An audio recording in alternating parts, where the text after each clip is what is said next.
She sent the text to the wrong number. A Korean Mafia boss replied, "Don't move. I'm coming." Angela Grayson's fingers trembled over the cracked screen.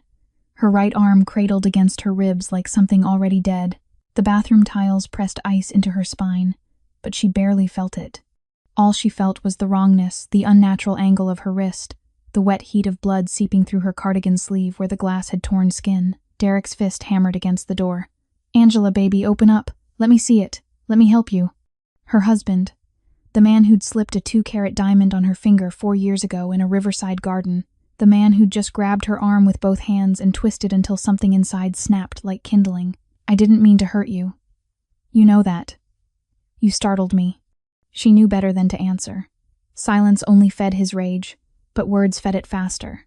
Angela fumbled for her phone with her left hand, vision swimming. She needed her brother. Julian would come. Julian always came.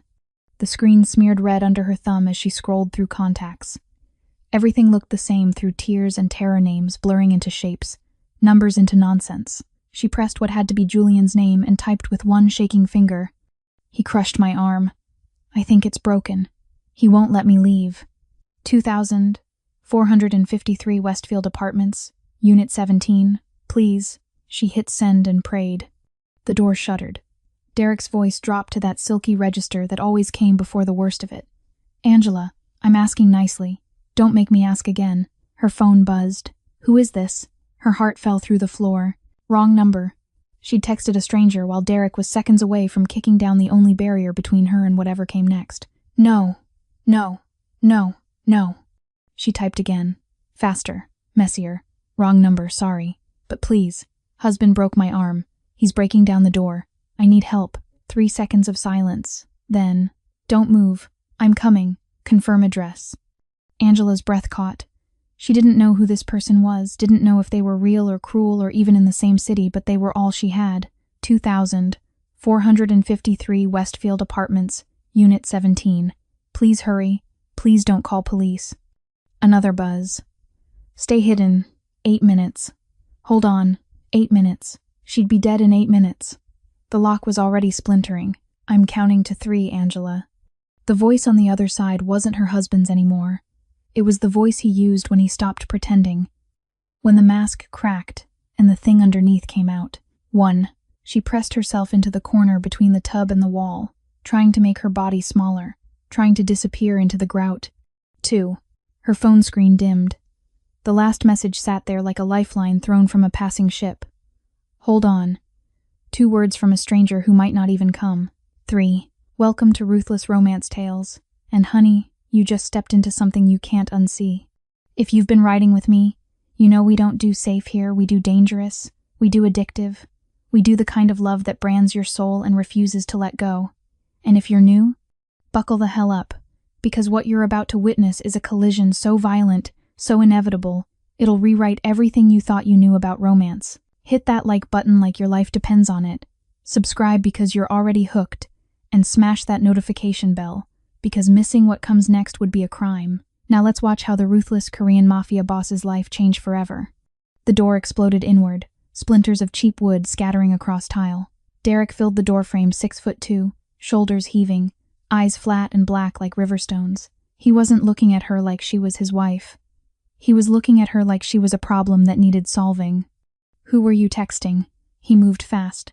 Before Angela could pull the phone away, his hand closed around her shattered arm and yanked her upright. The pain was a living thing, white-hot, total, swallowing every thought except the scream that tore from her throat. Derek ripped the phone from her grip, scrolled through the messages. His face went rigid. "Who the hell is this? You calling someone? You think someone's coming for you? Wrong number," she gasped through the agony. "I was trying to text Julian." The slap came so hard her vision sparked. She tasted copper. "You think I'm stupid?" Derek grabbed a fistful of her hair and dragged her from the bathroom into the bedroom. "Nobody's coming, Angela. Nobody's going to save you. You're mine." She hit the mattress and bounced, her arm screaming. Derek paced the room, running his hands through his hair, muttering under his breath about how she made him do this, how she never learned, how everything would be fine if she just listened. "You need to understand something," he said, voice eerily calm now. He was unbuckling his belt. "You don't get to leave. You don't get to call for help. You don't. Car doors slammed outside. Heavy, multiple. Derek froze. Angela's pulse hammered in her throat. 8 minutes. It hadn't even been 5. Footsteps. Not the shuffle of neighbors or the casual stroll of someone walking a dog. These were purposeful, climbing the exterior stairs to their second-floor apartment with the precision of soldiers moving toward an objective. Derek's hand went to the gun he kept in the nightstand. "Who did you call?" "I don't know," Angela whispered. And it was the truth. The footsteps stopped outside their door. Then the knocking started. 3 slow, deliberate strikes that didn't sound like a request. They sounded like a warning. The knocking stopped. For 3 heartbeats, the apartment held its breath.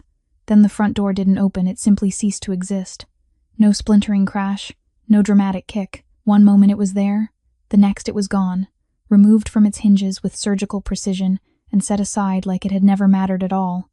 Derek's hand was already on the gun when the first man entered. He was silent as death, dressed in black tactical gear that absorbed light rather than reflected it. Then another, and another. They filled the doorway like shadows given form, but none of them moved toward the bedroom. They simply stood there, a wall of absolute stillness, waiting. Then he walked in. Lee Do-yoon didn't rush. He didn't need to. He moved through Angela's destroyed living room with the unhurried grace of a man who knew the world would wait for him. Charcoal suit, perfectly tailored, not a thread out of place despite the hour. His face was all sharp angles and cold beauty, the kind that made you forget to breathe until your lungs burned. But it was his eyes that made Angela's heart stutter. Obsidian, flat, empty of everything except a terrible, patient focus. He looked at Derek the way someone might look at a stain on expensive marble. "Get out of my house."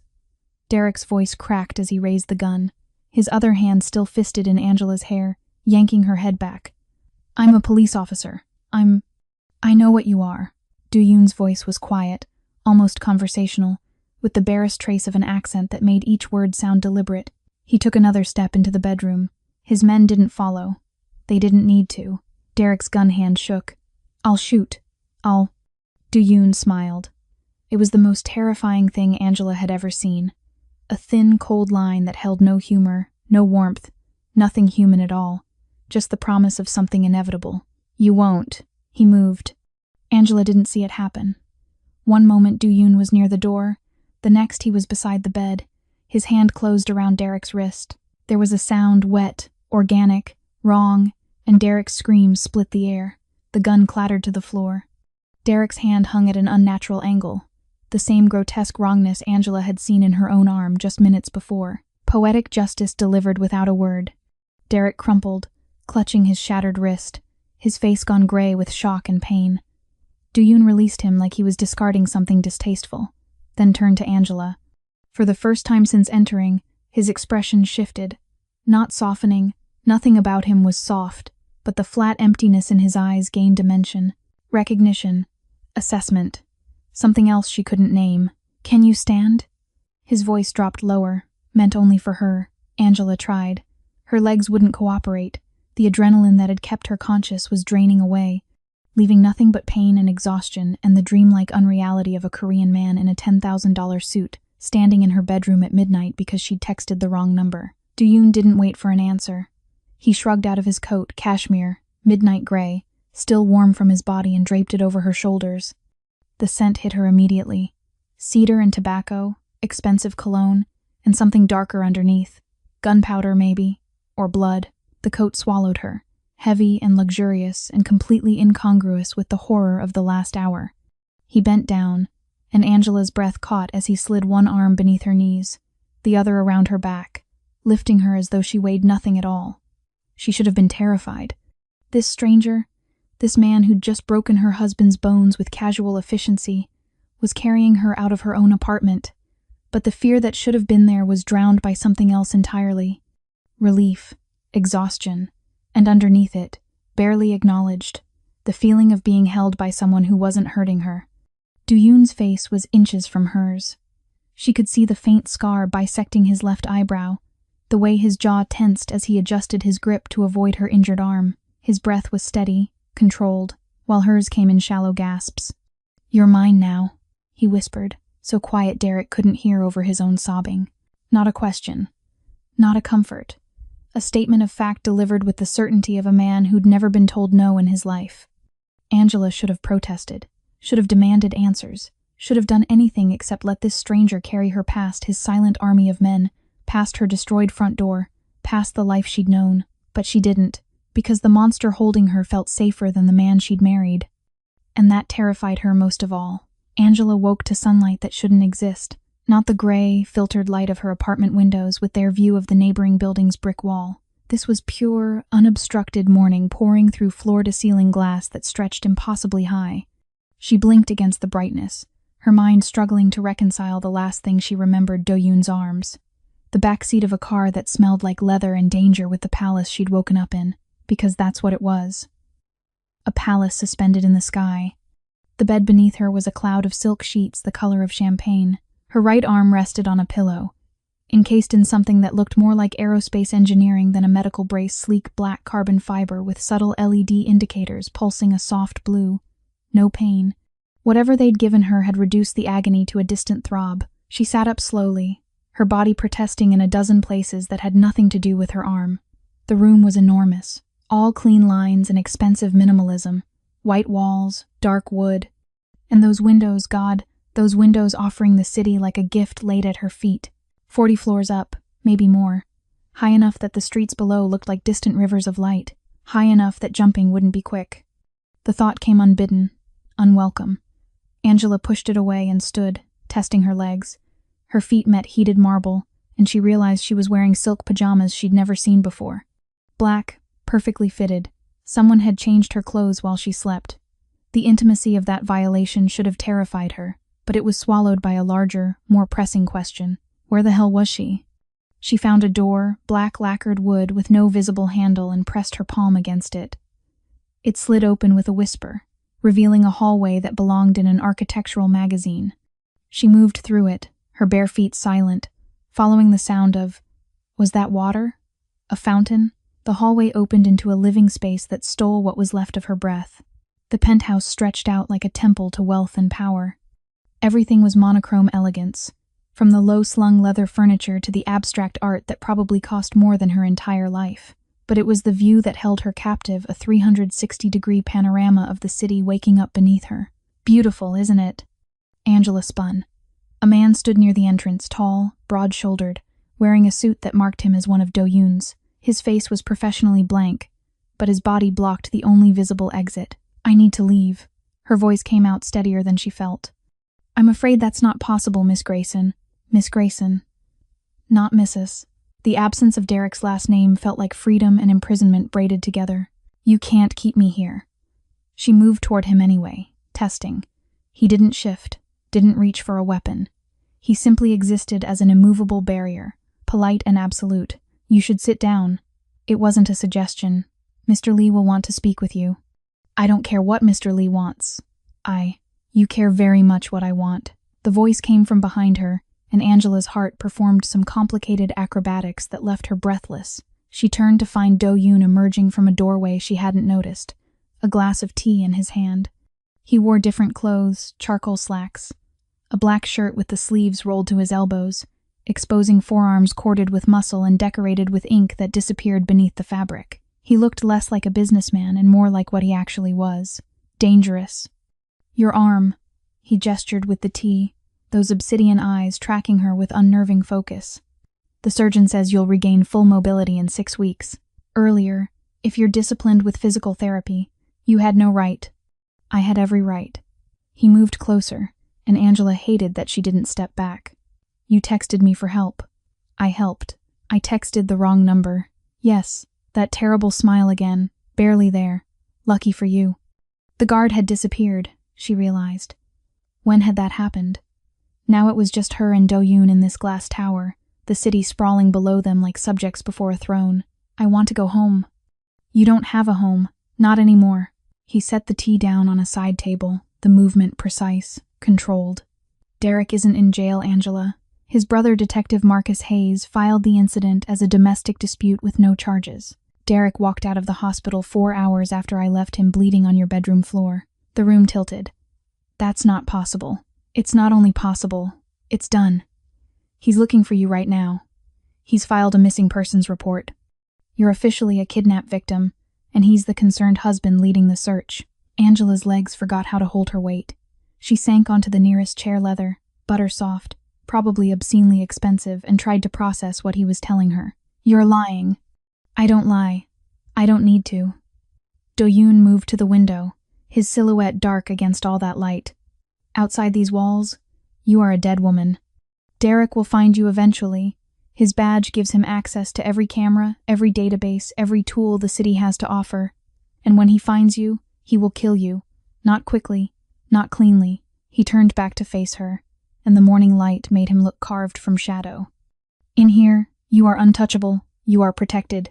You are—" He paused, something flickering in those dead eyes. "Mine. I'm not anyone's." But the words sounded hollow even to her own ears. "Then choose." He spread his hands, the gesture almost magnanimous. "Outside, you are prey. In here, you are a queen. Which do you prefer?" Angela looked at him, this beautiful, terrifying stranger who'd broken into her life and rearranged all the pieces and felt the trap close around her with the soft, inexorable pressure of silk tightening into a noose. She'd escaped one monster by running straight into the arms of something infinitely more dangerous. And the most terrifying part? She wasn't sure she wanted to run anymore. 3 days passed in the glass tower, and Angela learned that luxury could be its own kind of prison. She'd tried the doors. All of them. They opened to reveal more beautiful rooms, a library with first editions, a gym with equipment she didn't know how to use, a kitchen stocked with food she was too anxious to eat, but the elevator required a fingerprint that wasn't hers. And the stairs led to a door with a lock that didn't respond to anything she tried. On the 4th morning, Do-yoon knocked. Actually knocked, like her opinion on his entrance mattered. "Your arm needs cleaning." He stood in the doorway of the bedroom she'd claimed, holding a medical kit that looked military grade. "The brace comes off for 30 minutes daily. Doctor's orders. I can do it myself."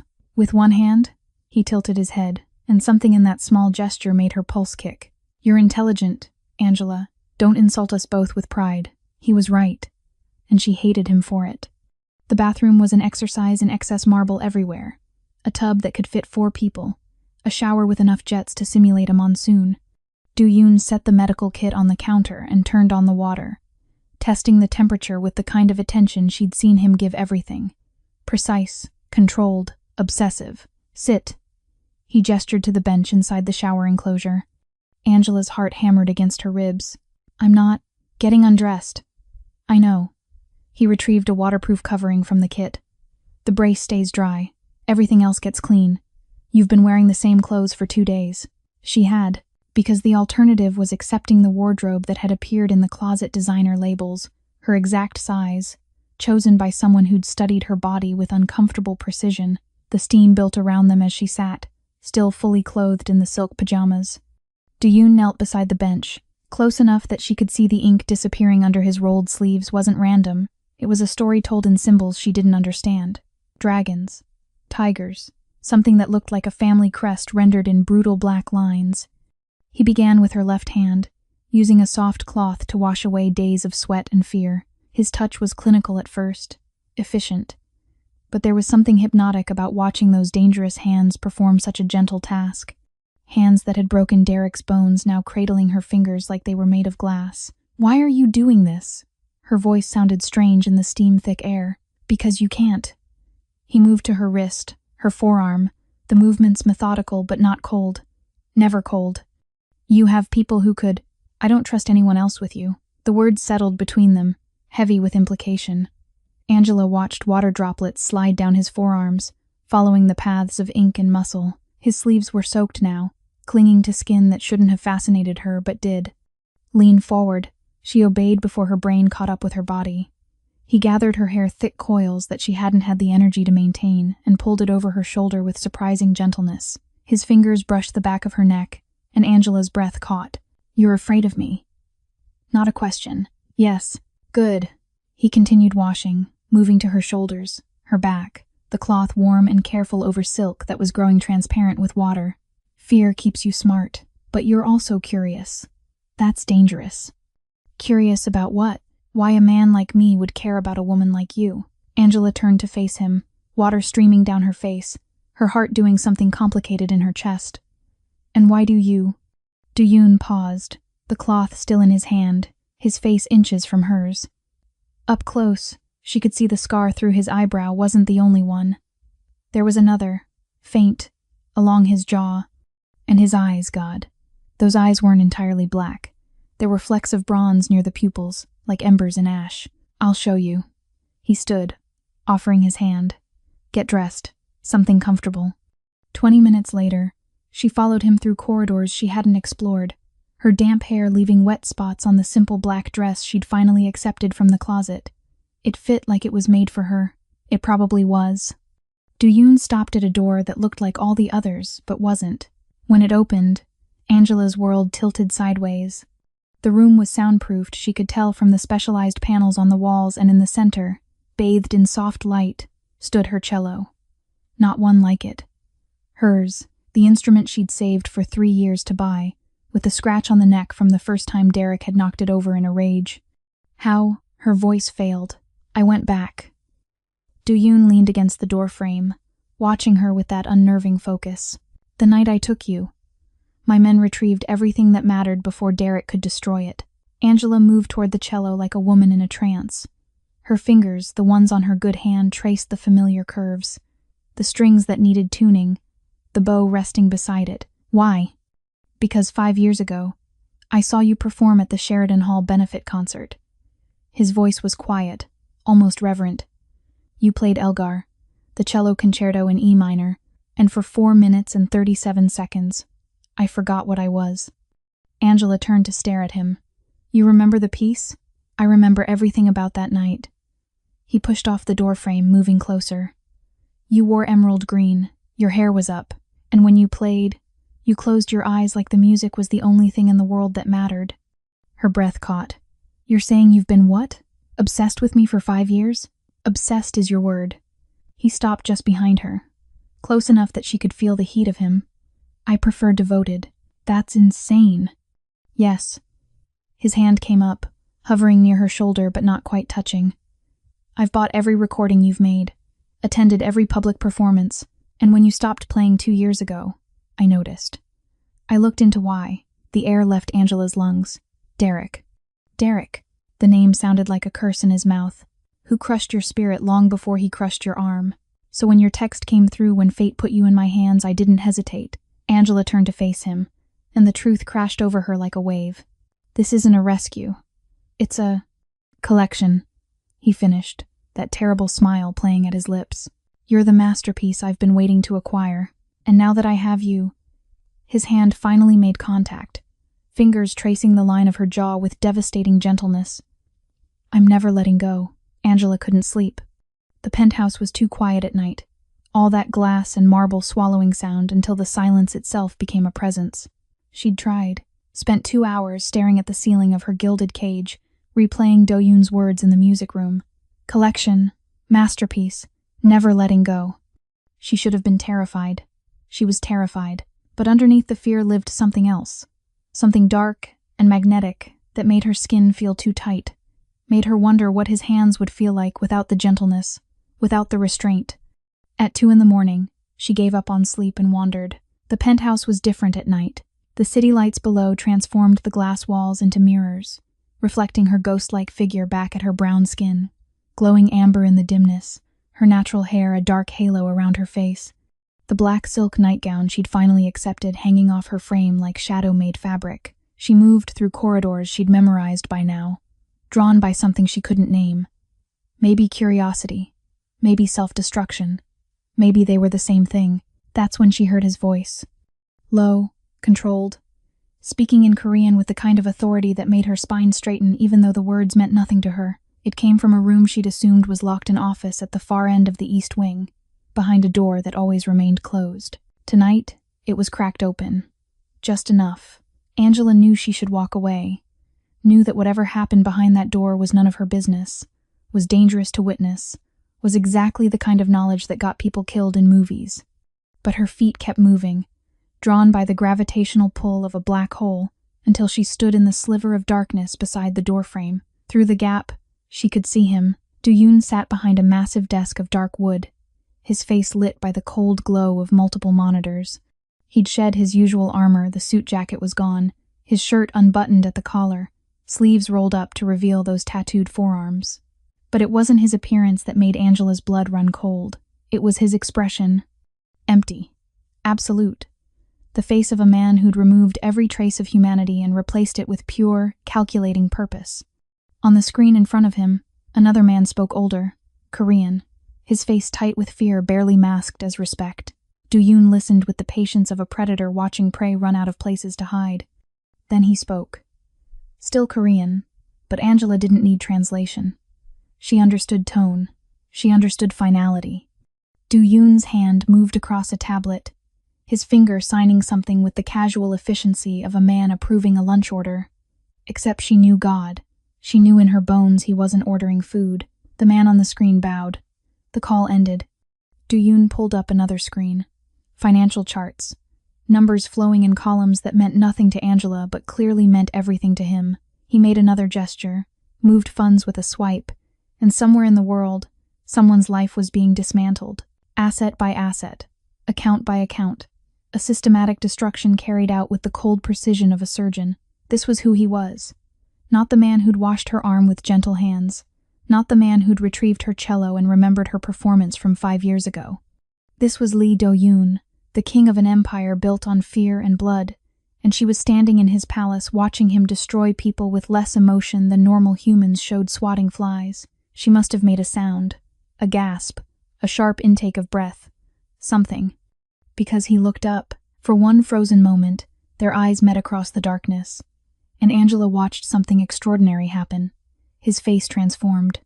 The emptiness evaporated, replaced by something warm and terrible and devastating. The monster disappeared, and in its place stood a man looking at her like she was the only thing in the world worth seeing. He stood slowly, moving around the desk with that controlled grace that made her heart hammer for all the wrong reasons. Angela. Her name in his mouth was a prayer and a possession braided together. You should be sleeping. I couldn't.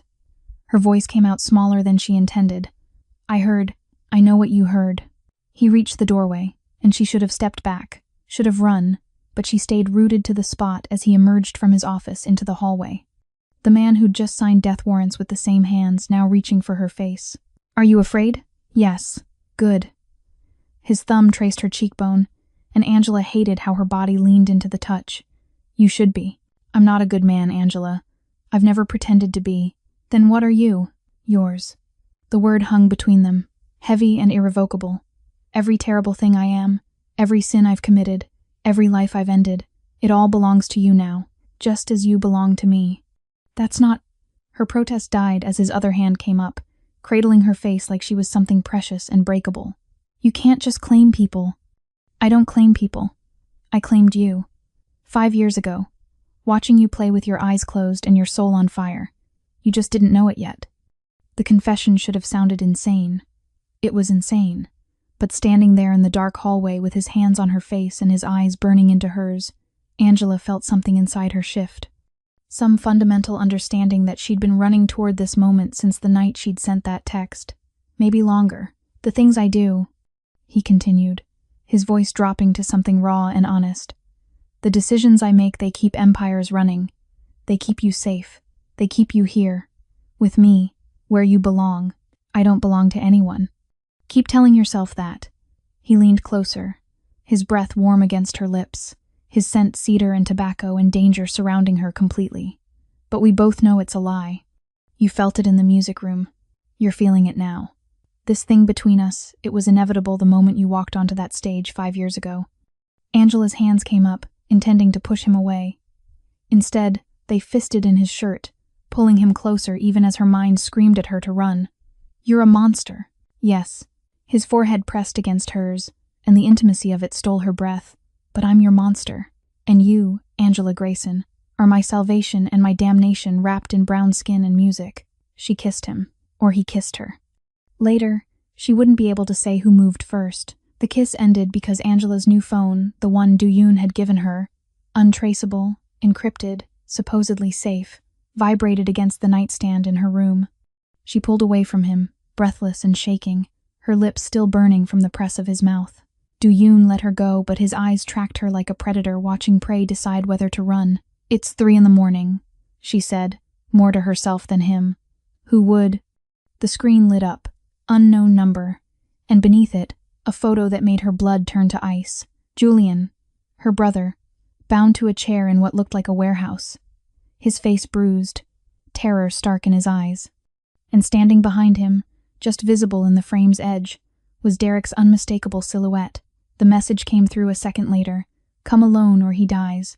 You have 2 hours. I'll send the address. Angela's world tilted. The phone slipped from her hand, but Do-yoon caught it before it hit the floor, his movements liquid fast.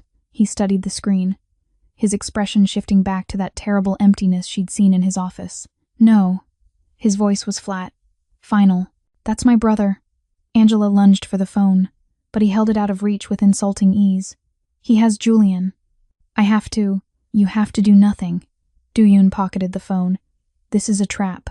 A obvious, desperate trap. I don't care. Her voice cracked, hysteria creeping in at the edges. That's my brother, Do-yoon, my family. The only family I have left. If Derek hurts him because of me, then Derek dies. Simple, certain. But you don't go anywhere. Angela tried to push past him. He caught her wrist, the good one, and held her in place with enough pressure to stop her but not enough to hurt. The restraint was somehow worse than force would have been. Let me go. No, he'll kill Julian. He won't. Do-yoon pulled her closer, his free hand coming up to grip her chin, forcing her to meet his eyes. Because Derek needs leverage. The moment your brother dies, he loses his only card. He's not stupid enough to throw that away. You don't know that. You can't. I know men like him. I've killed men like him. The words were matter-of-fact, clinical. He wants you to panic, to run to him, to give him exactly what he wants because you're terrified and emotional and not thinking clearly. Then what do I do? The question came out broken, desperate. Just let my brother sit there, tied up, waiting to die? No. Do-yoon released her chin but didn't let go of her wrist. You let me handle it. I have people. I don't want your people. Angela yanked against his grip, futile as fighting a steel cable. I want my brother safe. I want this to be over. She broke. Just shattered. 2 weeks of terror and pain and confusion and impossible desire came crashing down. And suddenly she was sobbing against Do-yoon's chest while he held her, his arms a cage and a sanctuary at once. I know, he murmured against her hair. I know. They stood like that for a long moment, her crying, him holding her until Angela's tears ran dry, and something harder took their place. She pulled back, wiping her face with her good hand. Teach me. Do-yoon's eyes narrowed. Teach you what? How to fight back? How to... She gestured helplessly. Whatever it is you do. I can't just be helpless. I can't just wait and hope. If Derek comes for me, I need to be ready. Something flickered across his face. Approval, maybe. Or satisfaction that she was finally seeing the world the way he did. Brutal, unforgiving, survival of the most ruthless. Now? Now. He studied her for a long moment, then nodded once. Come with me. He led her to a room she hadn't seen before, smaller, lined with weapons displayed like art, blades of every size, some ceremonial, some clearly functional. Do-yoon selected one, a small knife with a black handle, deceptively simple. A blade is intimate, he said, turning back to her. More intimate than a gun. You have to be close. You have to be committed. There's no taking it back once you start. He moved behind her, and Angela's breath hitched as his body aligned with hers, his chest against her back, his arms coming around to guide her hands. The knife felt foreign in her palm, cold and purposeful. Your instinct will be to slash. His breath was warm against her neck, raising goose hairs down her spine. That's wrong. You thrust. Up and in. Here. His hand guided hers to his own ribs, showing her the vulnerable spots on his body with disturbing casualness. Or here. He moved her hand higher, to his throat. Quick, decisive. No hesitation. I can't. You can. His other hand splayed across her stomach, holding her against him. Your husband broke your arm, terrorized you, and now he has your brother. Tell me you can't imagine putting a blade in him. Angela closed her eyes, and the truth was she could imagine it. God help her, she could. Good girl. The praise in his voice was dark, possessive. Feel that? That's power. That's survival. That's what it takes to exist in my world. He adjusted her grip, his fingers warm and calloused over hers. Again. Show me. She thrust forward, the movement clumsy but committed. He corrected her angle, his hands patient and sure, his body a solid presence behind hers. Again. She did it again. And again. Each repetition smoother, more natural, until the blade felt less like a foreign object and more like an extension of her will. Now faster. His voice dropped lower, intimate and commanding at once. Don't think, just react. She thrust, and he caught her wrist mid-strike, spinning her around so fast she gasped. Suddenly they were face to face, the blade between them, her pulse hammering in her throat. Your enemy won't wait for you to be ready, Do-yoon said softly. Neither will I. He released her wrist, and Angela realized she was still holding the knife, pointed at his chest. One push. That's all it would take. Do it, he challenged. If you really want to leave, if you really think you can save your brother alone, put the blade in me and walk out. I won't stop you. They stood frozen, the knife between them like a terrible choice made physical. Angela's hand shook. Then she lowered the blade. Do-yoon's smile was slow, triumphant, devastating. That's what I thought. He took the knife from her nerveless fingers and set it aside. Your brother will be fine. I'll have him extracted before dawn. But you, he cupped her face, his thumb tracing her lower lip. You stay here, with me, where you belong. I hate you, she whispered. No. His forehead pressed against hers. You hate that you don't. Julian was returned unharmed 6 hours later, delivered to a safe house with no memory of who'd rescued him. Do-yoon's men had been surgical in and out before Derek even knew his leverage had vanished. But the message was clear. Derek was desperate, sloppy, running out of moves. That's when Do-yoon proposed the trap. A charity gala, he said over breakfast 3 days later, as casual as if he were suggesting a movie. The Riverside Foundation's annual benefit. Black tie, cameras everywhere, the city's elite. You'll perform. Angela's coffee cup froze halfway to her lips. I haven't played in public in 2 years. I know. His eyes held that familiar intensity, the look that said he'd already decided and was simply allowing her to catch up, which makes your return even more newsworthy. Every media outlet will cover it. Every social platform will stream it, including the ones Derek monitors obsessively. You want to use me as bait. Not a question. I want to use you as a queen making her first public appearance. He leaned back in his chair, immaculate as always in a slate gray suit that probably cost more than her childhood home. Derek can't touch you in a room full of witnesses and cameras, but he won't be able to stay away either. His ego won't allow it. He needs to see you, to remind himself you're his property that got away. And then what? Then we end this. Simple, final, terrifying. The gala was in 4 days. Do-yoon gave her access to the music room without restriction, and Angela spent every waking hour relearning how to make her injured arm cooperate. The brace had come off, but the muscles were weak, the tendons still healing. Every note was a negotiation between will and limitation. Do-yoon watched her practice. He never interrupted, just sat in the corner with his laptop, conducting his empire while she fought with her cello. Sometimes she'd catch him staring, his expression unreadable, and the air would thicken with unspoken words.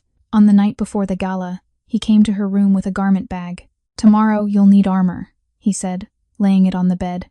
Open it. The gown inside stole her breath. Deep crimson, not bright red, but something darker, richer, the color of wine or dried roses or blood in low light. The fabric was liquid silk that caught the light like water, with a neckline that would bare her shoulders and a slit that would reveal leg with every step. It was a weapon disguised as clothing. It's perfect, she whispered. I know. He produced a jewelry box, small and black. One more thing. The necklace inside was deceptively simple, a thin platinum chain with a single red stone that matched the dress exactly. Beautiful, elegant, innocent. GPS tracker in the clasp, Do-yoon explained, lifting it from the box. Microphone in the stone.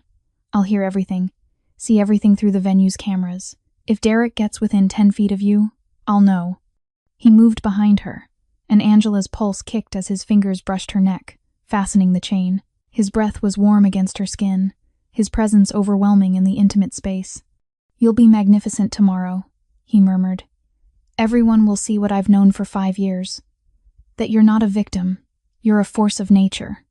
Angela turned to face him, and the intensity in his eyes made her dizzy. What if I freeze? What if I see him and I can't? You won't freeze. His hands framed her face with devastating gentleness. Because you're not the woman who sent that text anymore. You're the woman who held a blade to my chest and chose to lower it. You're the woman who plays music like she's conjuring fire. You're mine, Angela, and what's mine doesn't break. The kiss was inevitable. Slower this time, deeper, his hands sliding into her hair while hers fisted in his shirt. When he pulled away, they were both breathing hard. Tomorrow, he said, his voice rough. You perform. You remind the world who you are, and then we finish this. The gala was exactly as promised, excessive, elegant, swarming with the kind of people who wore their wealth like a second skin. Angela arrived in Do-yoon's car, the red dress clinging to her curves, her hair styled in an updo that showed off the necklace. Cameras flashed as Do-yoon helped her out, his hand possessive at the small of her back. Smile, he murmured. Show them you're untouchable. She did, and the cameras loved it. Backstage was controlled chaos, musicians warming up, coordinators speaking urgently into headsets, the energy, electric and anxious. Angela's hands shook as she rosined her bow, but it wasn't stage fright, it was anticipation. Her phone buzzed. A text from Do-yoon, who'd taken his seat in the audience. He's here. Back right corner. Security uniform. I have eyes on him. Angela's blood turned cold. She looked toward the stage entrance, could see the audience through the gap in the curtains. Hundreds of people in formal wear, champagne glasses catching light, the murmur of conversation like distant waves.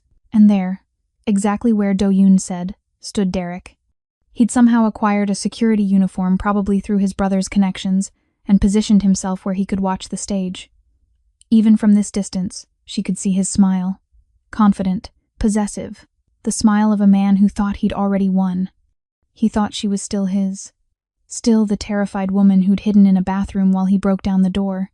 He hadn't accounted for what 3 weeks in a glass tower with a monster had done to her. The stage manager touched her shoulder. You're on in 2 minutes, Miss Grayson. Angela stood, cello in hand, and felt the weight of the necklace against her collarbone. Do-yoon was listening, watching, ready. I'm ready, she said. She walked onto that stage like she was walking into battle. The lights were blinding, the audience a dark sea of faces. But she found her chair, positioned her cello, and looked up. Derek was still smiling. The conductor raised his baton. Angela closed her eyes, placed her bow against the strings, and began to play. The music that poured out wasn't the delicate, controlled performance she'd planned. It was fire and fury, grief and rage, every emotion she'd buried for 2 years channeled through horsehair and wood. She played like she was exorcising demons, like the cello was a weapon and the notes were bullets. The audience was transfixed. Derek stopped smiling, and Angela realized, with crystalline clarity, that she wasn't the prey anymore. She was the trap, and it was already closing. The applause was thunder. Angela lowered her bow, chest heaving, sweat dampening the hollow of her throat despite the air conditioning. The audience rose as one, a standing ovation that shook the chandeliers. But she wasn't looking at them. Her eyes found Derek in the back corner, and the fury on his face was its own kind of victory. She'd done it, performed in front of hundreds, broadcasted to thousands, and reclaimed the thing he'd tried to take from her.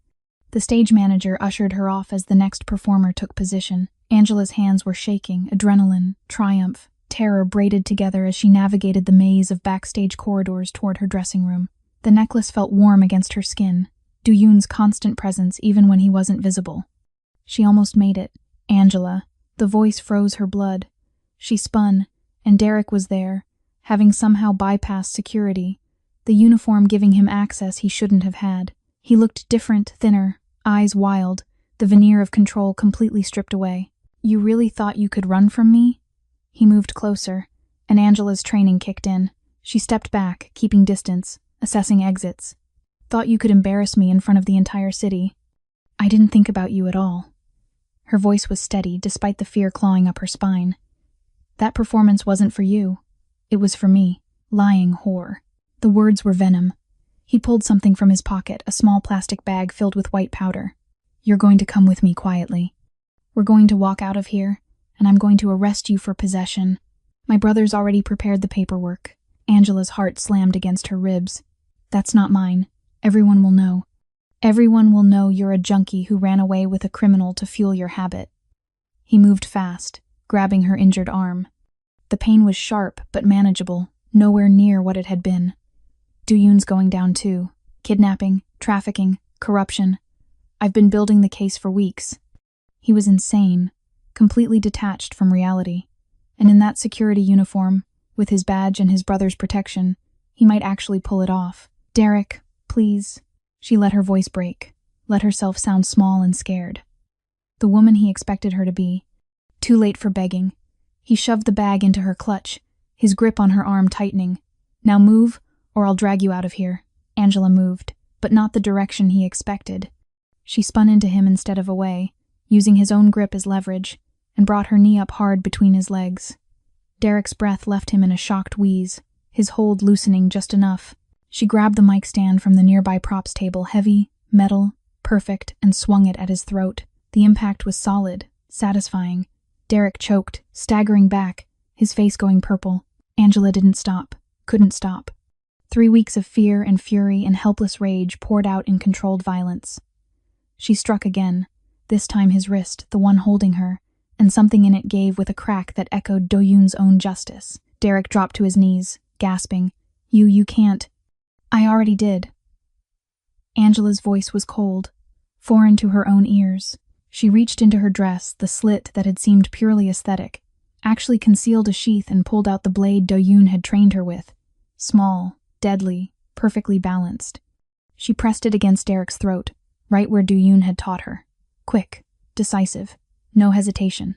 Give me one reason, she whispered, why I shouldn't end this right now. Derek's eyes went wide with genuine terror. You won't. You're not a killer. You're changed.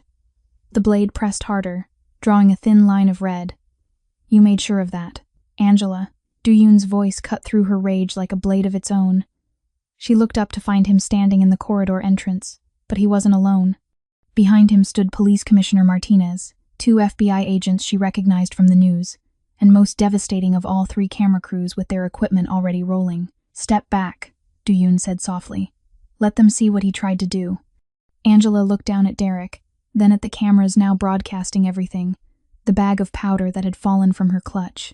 Derek in his stolen security uniform, on his knees, her blade at his throat. She stepped back. Derek tried to stand, tried to run, but Do-yoon moved with that terrible speed and grace, planting a hand on his shoulder that drove him back down. Not violent, just absolutely, undeniably final. Derek Grayson. Commissioner Martinez stepped forward, handcuffs already out.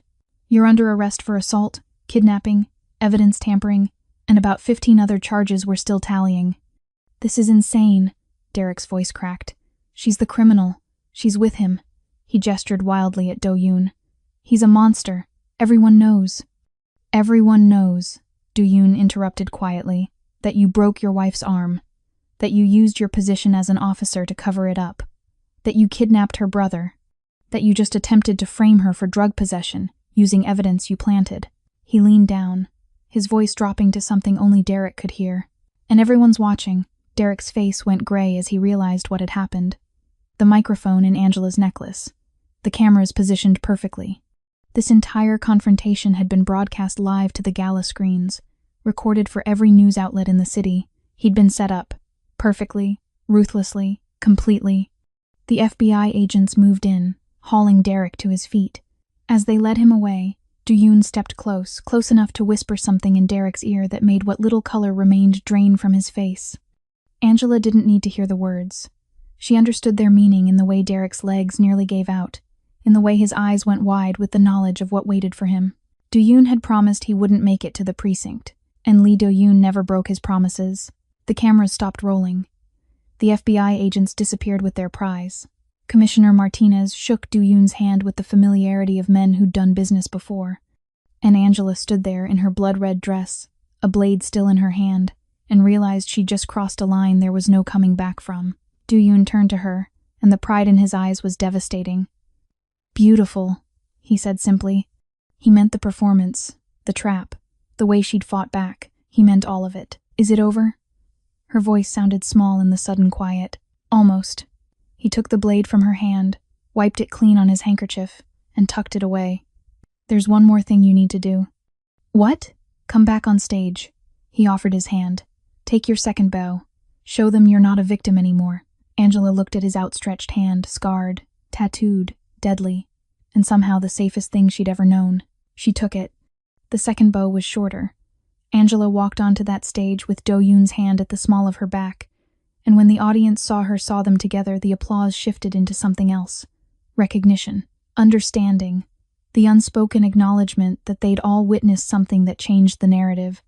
She wasn't the victim who'd escaped. She was the queen who'd executed justice. But as soon as they left the venue, as Do-yoon's car pulled away from the flashing cameras and shouted questions, Angela started shaking. It began in her hands, then spread through her entire body, violent tremors she couldn't control. I almost killed him. Her voice sounded foreign, hollow. I had the blade at his throat, and I wanted to. God, Do-yoon, I wanted to. I know. He pulled her against him, and she went, burying her face in his shoulder while the city lights blurred past the tinted windows. But you didn't. You chose control. That's what separates us from men like him. Is he really gone? She pulled back enough to see his face. Tell me the truth. Do-yoon's expression was answer enough. That careful emptiness. The one he wore when discussing business. Derek Grayson was involved in a transport accident approximately 43 minutes ago. The van carrying him to county jail was struck by a vehicle that fled the scene. There were no survivors among the prisoners. Angela should have felt horror, should have felt guilt or remorse or some shred of humanity at the news of a man's death.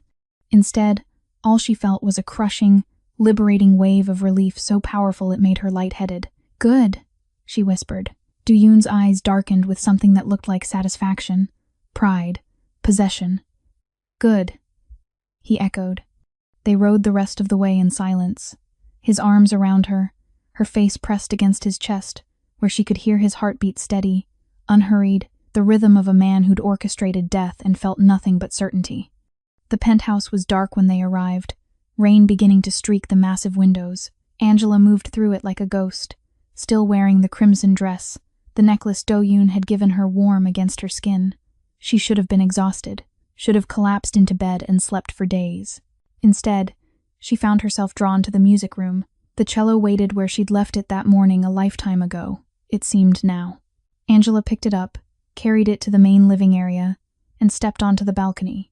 Rain immediately soaked through her dress, plastering it to her skin, but she didn't care.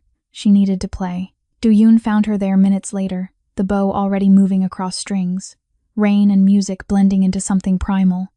He didn't tell her to come inside. Didn't worry about the instrument getting wet. He simply stood in the doorway, watching as she poured everything into the performance. This wasn't the controlled, perfect execution she'd given the gala audience. This was raw, wild. The sound of a woman who'd walked through fire and came out forged into something harder, sharper, more dangerous than before. When the last note faded into the sound of rain, Angela lowered the bow and found Do-yoon watching her with an intensity that made breathing difficult.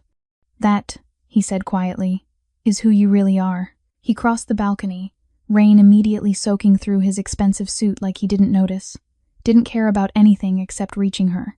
His hands framed her face, rainwater streaming between them. And Angela had never felt more alive. I need you to understand something, Do-yoon said, his voice barely audible over the storm. This isn't temporary. This isn't me protecting you until the danger passes. This is forever. Forever is a long time for a man like you. Her hands came up to grip his wrists, feeling his pulse strong and steady beneath her fingers. Then it's fortunate, he murmured, that I'm a patient man. He released her face only to reach into his jacket pocket, producing a small box that somehow remained dry despite the rain. I'm not asking you to marry me because you need protection. I'm asking because I've wanted you since the moment I saw you play 5 years ago, and having you in my life these past weeks has only confirmed what I already knew. He opened the box. The ring inside was stunning, a black diamond surrounded by smaller red stones. Set in platinum. Dark, beautiful, absolutely perfect. I'm not offering you safety, Angela. I'm offering you vengeance and devotion. Empire and equality. A life where you never have to be afraid again, because everyone who even thinks about hurting you will have to go through me first. His eyes held hers, unflinching. I'm offering you everything I am, monster, king, killer, yours. All of it. Angela looked at the ring, then at the man holding it.